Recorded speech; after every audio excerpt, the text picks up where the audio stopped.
अस्सलाम वालेकुम व्यूअर्स। आज देख रहे हैं अमान इंजीनियरिंग एकेडमी। और अमान इंजीनियरिंग एकेडमी जो है, हम लोग क्या कर रहे हैं इस एकेडमी में, मुख्तलिफ़ जो डिवाइसेस हैं, मुख्तलिफ़ जो चीज़ें जो आ रही हैं, हम उसको रिपेयर भी कर रहे हैं, उस पर रिसर्च कर रहे हैं और उसकी जो है मैं आपको उसकी डिस्क्रिप्शन, उसकी सर्किट डिटेल में बताता हूँ और उसकी पूरी वर्किंग बताता हूँ कि जो भी चीज़ हम काम कर रहे हैं वो काम कैसे कर रही है, उसमें किस तरह के वोल्टेजेस आ रहे हैं और किस तरह से वो उसके फंक्शन, उसके सिग्नलिंग वगैरह हो रही है। तो उसी की एक सीरीज़ है जो ये वीडियो मैं बना रहा हूँ। वही वीडियो इन्वर्टर के हवाले से है। ये इन्वर्टर जो है वो 1500 वाट का इन्वर्टर है और ये जो है आम इन्वर्टर से थोड़ा सा बेहतर है। इसमें डीसी वोल्टेज 12 वोल्ट देते हैं आप, और एसी 220 और 240 वोल्ट तक आप इससे ले सकते हैं। और पीक पावर ये 3000 वाट की है और कंटिन्यूस पावर जो है 1500 वाट, यानी कि 1500 वाट आप इस पर कंटिन्यू लोड डाल सकते हैं। और 3000 अगर लोड एक्सीड करता है तो 3000 वाट तक ये बर्दाश्त कर सकता है, लेकिन वो भी पीक पावर, यानी कि कंटिन्यू नहीं। अगर कंटिन्यू आप चलाएंगे तो ये ख़राब हो जाएगा और ये इसके कंपोनेंट्स वगैरह इसके बर्न हो जाएंगे।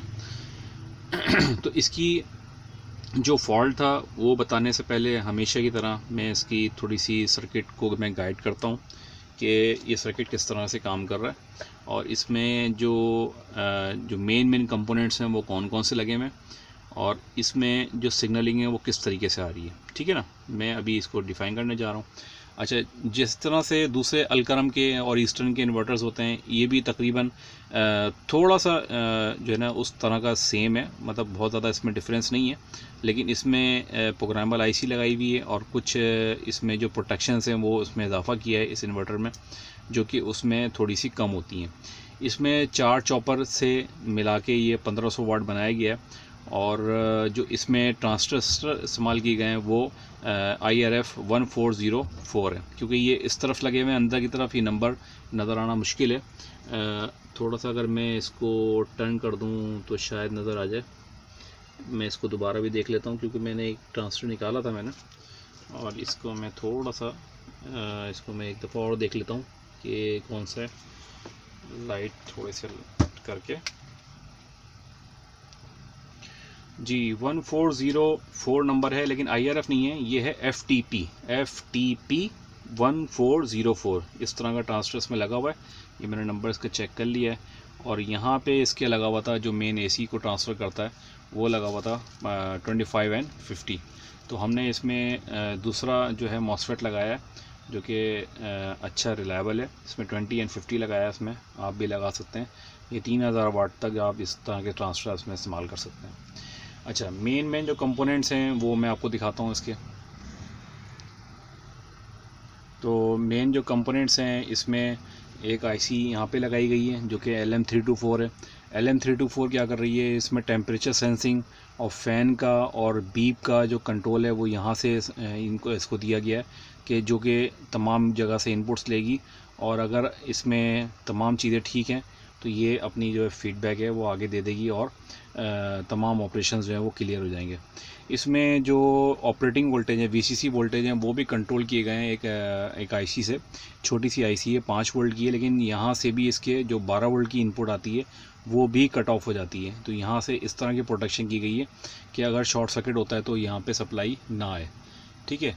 इसमें दूसरी आईसी एक और स्विचिंग आईसी है जो कि आउटपुट की स्विचिंग को इस्तेमाल किया गया है, लेकिन इसके नंबर उन्होंने मिटा दिया है। ये 8 पिन की आईसी है, इसमें नंबर मौजूद नहीं है। ठीक है। इसका दूसरा मॉडल भी मेरे पास मौजूद है, क्योंकि मेरे पास 3 मॉडल आए एक तरह के, तो मैंने अभी एक पे आपको डिस्क्राइब कर रहा हूँ, बाकी 2 में भी आपको दिखाऊंगा कि इसमें क्या प्रॉब्लम आई थी, लेकिन उन में भी इस आईसी का नंबर उन्होंने मेंशन नहीं किया। मैं थोड़ा सा इसको जूम करता हूँ कि यहाँ लगी हुई है इस जगह पे, ये देखें इस जगह लगी है ये। तो ये 8 पिन की आईसी जो है वो AC के, यानी कि जो आउटपुट के जो कंट्रोल्स हैं, आउटपुट के FET हैं, उनको ड्राइव करने के लिए ये वाली आईसी इस्तेमाल की गई है। ठीक है ना, ये जो आउटपुट के FET हैं इस जगह पे, इसको ड्राइव करने के लिए ये आईसी है, और इस बीच में कुछ ट्रांजिस्टर्स भी दिए गए हैं। ठीक है ना, जो 3D ट्रांजिस्टर हम दूसरों में देखते हैं, इसमें भी वही ट्रांजिस्टर इस्तेमाल किए गए हैं।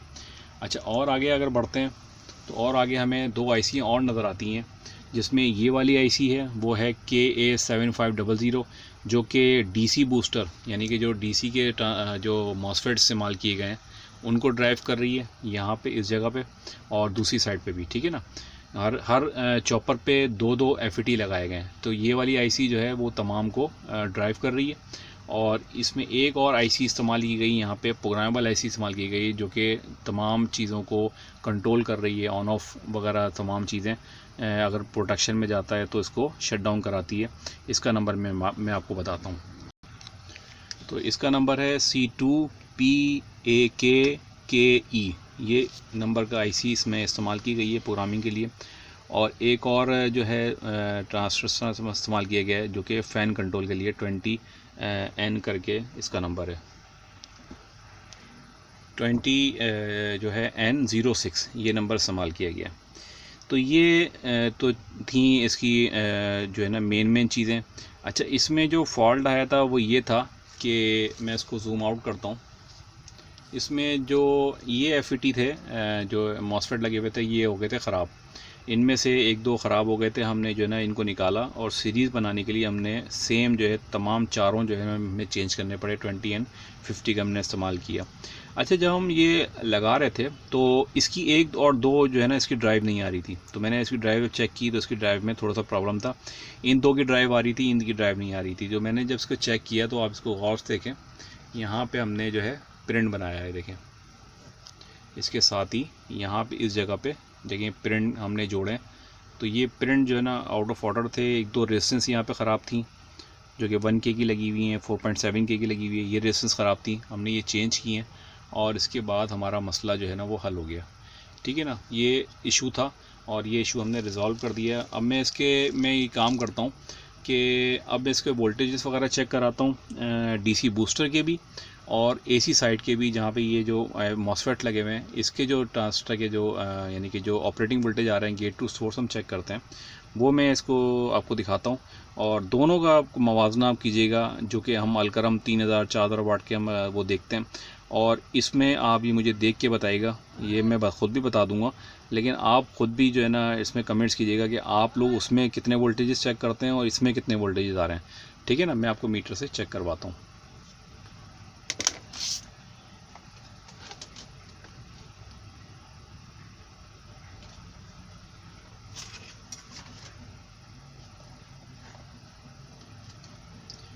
इसमें मैं कनेक्ट कर रहा हूँ प्लस और माइनस 12 वोल्ट। ये देखें, ये डायरेक्ट यहाँ से ऑन हो गया स्विच, क्योंकि ऑन किया हुआ था मैंने, क्योंकि मैं चेक कर रहा था। अब मैं इसके पहले मैं 220 चेक कराऊंगा। मैंने इसको सिलेक्टर जो है 250 पे रखा हुआ है और मैं अब आउटपुट आपको चेक कराने जा रहा हूँ। देखें कि आउटपुट कितनी आ रही है। ये देखें तकरीबन 200 तक आउटपुट इसकी आ रही है, जो कि बहुत अच्छी आउटपुट होती है इन्वर्टर्स के लिए, ठीक है। 200, 210, 220 मुख्तलिफ आती है, लेकिन जैसे आउटपुट लगेगी तो ये वोल्टेज भी अपने उस पर आ जाएंगे, ठीक है ना। अच्छा, ये तो हमने दिखा दिया आउटपुट वोल्टेज। अब मैं डिजिटल मीटर से चेक कराता हूँ कि ये डिजिटल मीटर है वो हमारा क्या कहता है कि हम जो यहाँ पे जो मुख्तलिफ वोल्टेजेस हम चेक करते हैं वो कितने आते हैं, ठीक है ना। मैं आपको ये दिखाता हूँ, मैं इसको रखता हूँ सामने। जी जनाब, तो हमने रख लिया है मीटर। अब मैं इसको मीटर पे आपको दिखाता हूँ कि यहाँ पे हमें कितने वोल्ट देखने को मिल रहे हैं। मैं पहले एक FET पे लगाता हूँ और फिर हम वोल्टेज चेक करते हैं बहुत एहतियात से। ये देखें, यहाँ पे जो FET पे मैंने लगाया है बिल्कुल पहले वाले पे, इस पे आ रहे हैं 3.36 वोल्ट, ठीक है। अभी लोड हमारा कनेक्ट नहीं है, मैं लोड भी कोशिश करूँगा लगा के दिखाने की। 3.36 वोल्ट। दूसरे पे जब हम चेक करते हैं दूसरे FET पे 3.32, 38 इस तरह वोल्ट आ रहे हैं। थर्ड वाले पे चेक करते हैं यहाँ पे कितने आ रहे हैं। यहाँ पे हम देखते हैं तो ये सही कनेक्ट नहीं है, ये आ रहे हैं 7.8 वोल्ट, ठीक है। अच्छा, चौथे वाले पे चेक करते हैं। चौथे वाले पे आ रहे हैं 7.85 वोल्ट। तो हमें महसूस ये हुआ, हमने जो चेक किया कि इन दोनों के वोल्टेज सेम है और इन दोनों के वोल्टेज सेम है। ये दोनों पे वोल्टेज कम आते हैं और इन पे ज़्यादा आते हैं, जो कि अभी बिल्कुल ठीक आ रहे हैं। अच्छा, अगर हम DC साइड पे चेक करते हैं जो हम यहाँ पे चेक कर रहे होते हैं डीसी बूस्टर पे, वो भी मैं आपको दिखाता हूँ ताकि ये पता लगे कि डीसी बूस्टर पे कितने वोल्टेज आ रहे हैं। मैं यहाँ पे रखता हूँ FET पे और यहाँ पे वोल्टेज चेक करते हैं। देखें 1.67 वोल्ट। ये आपको हैरानगी हो रही होगी इसको वोल्टेज देख के, और ये बहुत बेहतरीन वोल्टेज है। और इसमें ये जो FET है बिल्कुल ठंडा पड़ा है, इस वक्त लोड नहीं है, और इसके हिसाब से ये 1.7 वोल्ट आ रहे हैं। दूसरे वाले पे चेक करते हैं 1.66, 1.67 इस तरह वोल्ट आ रहे हैं। तीसरे वाले पे यहाँ चेक करते हैं तो हमें यहाँ पे भी 1.67 वोल्ट देखने को मिल रहे हैं। और इस पे चौथे पे हम लगाते हैं तो हमें यहाँ पे भी 1.6162 वोल्ट देखने को मिल रहा है। तो इसका मतलब है कि यहाँ पे जो डीसी बूस्टर है, जब लोड नहीं होगा तो यहाँ पे वोल्टेज बहुत कम आएंगे। अब हम एक काम करते हैं कि हाँ, अब हम अभी तो मैंने सीरीज़ डीसी सीरीज़ बनाई थी इसकी, अब मैं इसको डायरेक्ट लगाता हूँ और डायरेक्ट लगाने के बाद इसको फिर मैं हम वोल्टेज चेक करते हैं, ठीक है ना। अब मैं इसको डायरेक्ट लगाता हूँ जी। तो मैंने अभी इसको लगा दिया है डायरेक्ट, और अब हम इसको चेक करेंगे कि हमारे जो डीसी बूस्टर पे वोल्टेज कितने आ रहे हैं। देखें, चेक करें, यहाँ पे आ रहे हैं 1.7 वोल्ट। इसकी दूसरी साइड पे चेक करते हैं 1.62 वोल्ट, बिल्कुल करीब करीब है। यहाँ पे चेक करते हैं 1.62 वोल्ट, और इसी तरीके से थोड़ा सा यहाँ पे चेक करते हैं इस जगह पे, यहाँ पे कितने वोल्ट आते हैं वो भी हम देखते हैं।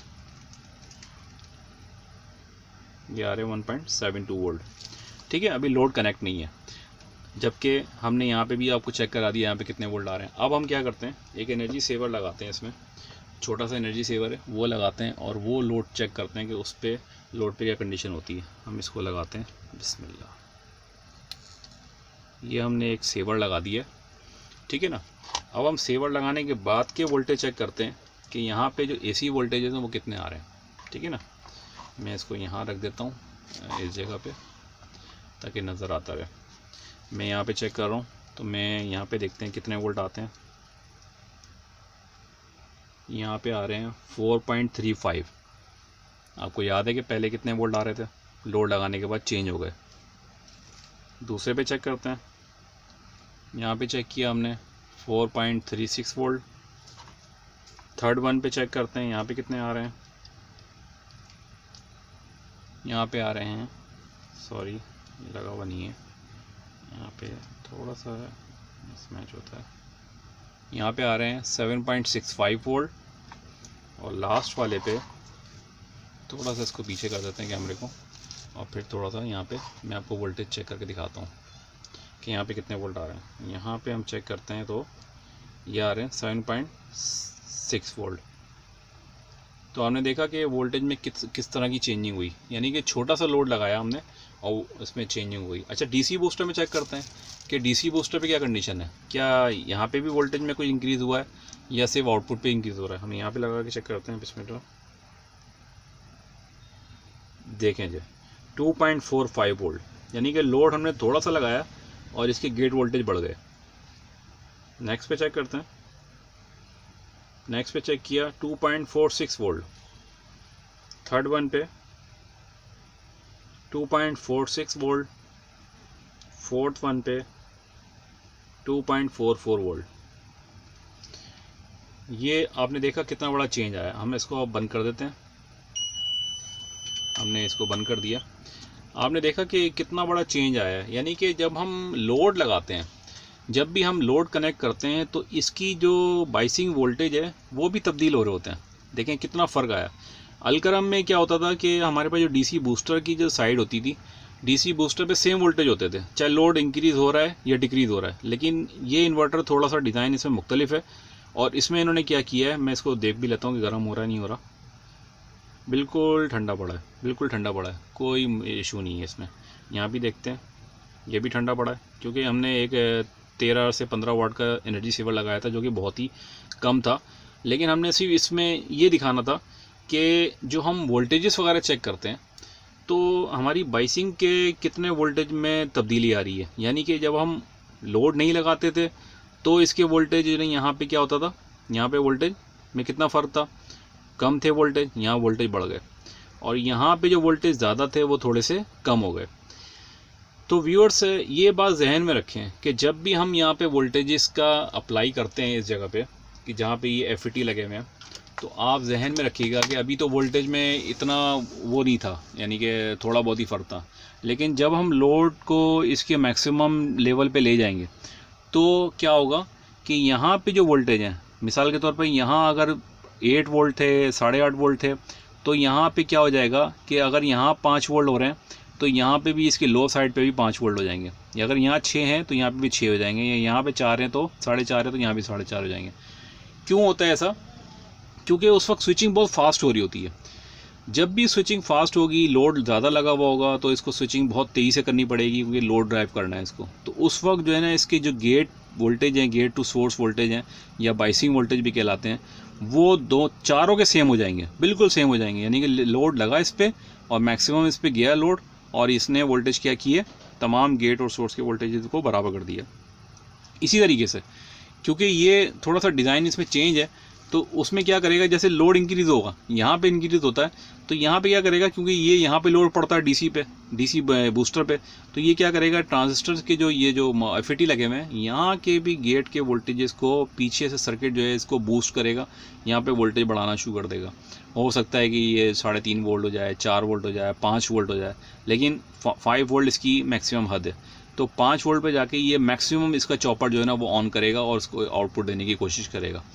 तो ये आज की वीडियो में ये बताने का मकसद था कि आपको थोड़ी सी आगाही दी जाए कि आप लोग अक्सर ये कह रहे होते हैं कि इसके ड्राइव वोल्टेज कितने होने चाहिए, या ये कितना जो है ना उस पर काम करेगा, या इसमें क्या प्रॉब्लम है, अगर कम वोल्टेज आ रहे हैं तो क्यों आ रहे हैं, ज़्यादा वोल्टेज आ रहे हैं तो क्यों आ रहे हैं। तो आप ये जहन में रखें कि इसके ड्राइव वोल्टेजेस में भी उतना ही फ़र्क पड़ेगा जितना कि लोड की वजह से हम जो है समझते हैं कि हम लोड बढ़ा रहे हैं, तो हमें इसकी ड्राइव पे भी ऑटोमेटिक सर्किट इसका वो लोड डालेगा और जो है इसको बैलेंस करेगा, यहाँ बैलेंस करेगा और यहाँ पे क्या करेगा, गेट के वोल्टेज को बढ़ाना शुरू करेगा। तो ये हमारी वीडियो थी। इस तरह की बहुत सारी वीडियोस मैंने अपलोड की हैं ईस्टर्न इन्वर्टर्स के हवाले से, और जो है अलकरम इन्वर्टर्स के हवाले से, और मुख्तलिफ़ किंग्स इन्वर्टर है, और मुख्तलिफ़ इन्वर्टर्स जितने भी आ रहे हैं, और इसके अलावा LCD पे भी हम काम करते हैं, LCD TV पे। इसके अलावा दीगर जो मुख्तलिफ़ चीज़ें आ रही होती हैं, डिवाइसेस, नए नए डिज़ाइन आ रहे होते हैं, उस पर हम काम कर रहे होते हैं, रिसर्च वर्क कर रहे होते हैं, और मुख्तलिफ़ ड्राइंग्स पे हम काम करते हैं, स्केचेस इसके बनाते हैं, इसकी स्कीमेटिक्स बना के, छोटी छोटी स्कीमेटिक्स बना के मैं आपको इसको दिखाता हूँ कि किस तरह से इसकी वर्किंग हो रही है। तो हमारे चैनल को जो है अगर आप जुड़े रहेंगे तो इंशाल्लाह मैं उम्मीद करता हूँ कि आपको इससे चैनल से बड़ा फ़ायदा होने वाला है। जिस तरीके से हमारा चैनल ग्रो हो रहा है, जिस तरीके से हमारा काम भी में भी जो है ना तेज़ी आ रही है, और काम में भी लोग कांटेक्ट कर रहे हैं, और लोग जो है ना चीज़ों से हमें एतमाद में ले रहे हैं हमें भी, और हम भी एतमाद उनको दे रहे हैं कि आपकी चीज़ जो है वो बेहतरीन तरीके से रिपेयर हो जाएगी। तो उम्मीद है कि ये वीडियो आपको अच्छी लगी होगी। अपनी राय से आगाह कीजिएगा। आपकी राय, आपके का जो लाइक्स हैं, आपकी जो शेयरिंग है, इससे जो है हमें जो है ना फ़ायदा पहुंचेगा, और हमें फ़ायदा पहुंचेगा तो अमूमन जो है देखा गया है कि जो भी समझ लें कि अच्छी बात को आगे बढ़ाता है तो उसको भी अल्लाह की तरफ से एक ख़ास जो है ना इनाम उसको दिया जाता है। तो आप एक समझ लें कि सदका जारिया के तौर पे मैं ये वीडियो बनाता हूँ, और मुझे कोई लालच नहीं है कि किसी भी तरीके से कि मुझे पैसे मिले हैं या कुछ मिले, लेकिन ये सिर्फ़ और सिर्फ इन्फॉर्मेशन शेयरिंग है। आप भी इन्फॉर्मेशन शेयर कर सकते हैं, हमें अपनी कीमती आरा हमें दे सकते हैं, किस तरह की वीडियो आप देखना चाहते हैं, किस तरह की चीज़ें आप चाहते हैं कि मैं आपके लिए बनाऊँ, वीडियोज़ बनाऊँ, तो वो भी मैं इंशाल्लाह बनाऊँगा। तो आज की वीडियो यहीं तक थी, उम्मीद है कि पसंद आई होगी। अपनी राय से ज़रूर आगाह कीजिएगा, और हमारे जो इस वीडियो को एक लाइक लाजमी कर दीजिएगा। अल्लाह हाफ़िज़।